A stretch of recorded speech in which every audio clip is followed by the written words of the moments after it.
So over the last month, I've been building out this new office space, and I've been pretty much putting all new equipment here on my desk, getting everything ready to be able to use this thing as a studio. So with that being said, I went ahead and picked up one of these CyberPower battery backups to basically power all this stuff in the event that I have a power outage. Now there's several of these videos out there kind of demoing features on these things. However, nobody really shows you what these things do when you take them off grid and when you simulate a power situation. So that's something I wanted to do in this video, just to show you what to expect if you've never had one of these battery backups before. Now when you first go to look for one of these battery backups, there are several sizes available. I opted to go with the 1500 VA, which is one of the higher end units, mainly because I wanted the most amount of outlets that I could get in the back of this. I wanted to make sure I had built in a little redundancy and had a decent amount of runtime as well off this unit. Now my house does have a generator that acts as a whole home backup as well, but in the event that that thing were to fail in the middle of a storm when I needed it the most, and let's just say I was in here working on something really important, or I was running a podcast, something like that day, I want to make sure I've got more than enough time to be able to shut that down, get everything buttoned up, and not lose any of my valuable work that I worked so hard on. The 1500 VA has 12 outlets total. You're gonna have 6 outlets that are surge protector only, and you're gonna have 6 more outlets that are battery and surge,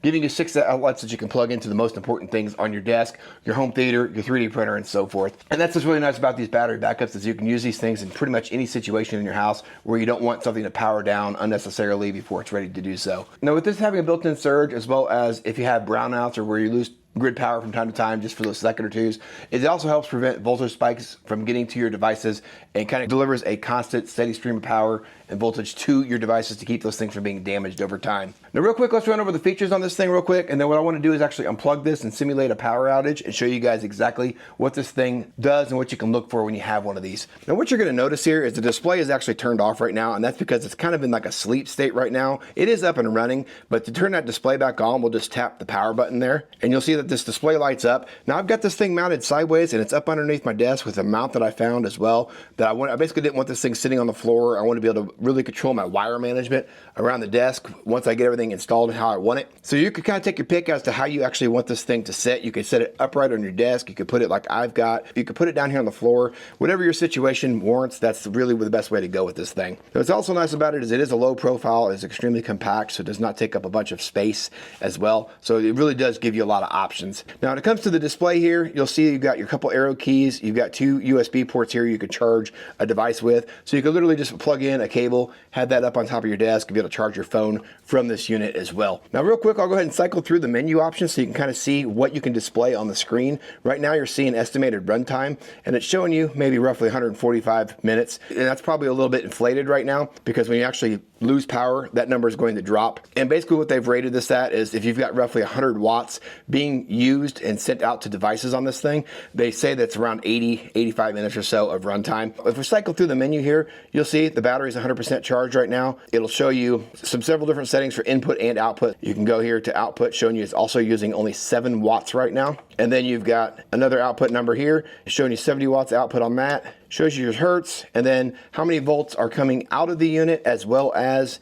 how many volts are going into the actual CyberPower battery backup as well. So that being said, that's really all there is to this. On the back side, like I already mentioned, you've got plenty of spots to hook up, not only like coax lines, but you can hook up, you got 12 different outlets in the back that you can also hook up various devices to. Just give the higher priority and the things that mean the most to you, the priority to the battery backup side of the outlets, and then anything that doesn't matter if it powers down by accident, just leave that on the surge protection side only. So what you're going to see on the back of mine that I've got plugged in right now is I've got my docking station, my monitor, and my Rodecaster for my podcast setup all hooked in, ready to go, grabbing power from the battery. And then things like my subwoofer down here, and then anything else that's on my desk that I don't really need to worry about if it powers down by accident really quickly. Those are all plugged into just surge protection only. So with that being said, let me go ahead and unplug this thing. We'll simulate what it actually looks like when this thing goes off grid, and you can see all my equipment up here will stay running, and it doesn't even blip or flicker at all. So I'll unplug this outlet now. Now this unit immediately goes to the battery icon here on the display. You'll see that everything is still powered on, nothing flickered, and this thing's going to start beeping at you, letting you know that it's on battery power. Now you will hear a slight hum coming from this unit while it's running off the battery. That's pretty normal. That's pretty much how every one of my battery backups in the house operate. But then you can also see here the estimated runtime is showing at 125 minutes right now. So roughly, if I didn't shut anything down or mess with anything at all, and it stayed at the watts that it's consuming right now, it would basically take 125 minutes to deplete this battery to where everything would have to be shut down. So once I plug this unit back in, you'll see that the beeping goes away, and then this battery will start to charge again. So you heard that unit click. Once I pull the power back in, letting you know it's basically charging back again. The little icon that was in the bottom left-hand corner goes away, letting you know it's no longer running on battery power. And then this unit will charge back up for however long. So if it depleted down to 80%, it'll charge itself back up to 100 and be ready to go for the next time you have a power outage or situation. There's something else that I really like about these CyberPower units is that the batteries are also serviceable as well. So if you do have a battery go faulty on you, a number of years down the road, and you need to replace the battery, you don't have to actually take the whole unit and throw it away and get a new one. You can swap these batteries out. They have replacement batteries for these. By simply sliding off the side panel, you can get access to that battery, unplug the terminals, swap that new battery in, and you're back running again. So I've really been a big fan of the CyberPower units. I've got this big one here, as well as a couple smaller ones downstairs, and then I've got a couple also made by Triplight as well that do a really good job for me, and it really helps me with keeping my internet and everything running in the house when I need it the most, especially when I'm doing big fancy projects or the wife and I are both working remotely from home. So with that being said, I think that's all I've got for you in this video. I hope that was somewhat helpful for you in making a decision as to whether one of these battery backups by CyberPower may be the right fit for you in your environment or not. Make it a great week. We'll catch you guys on the next video.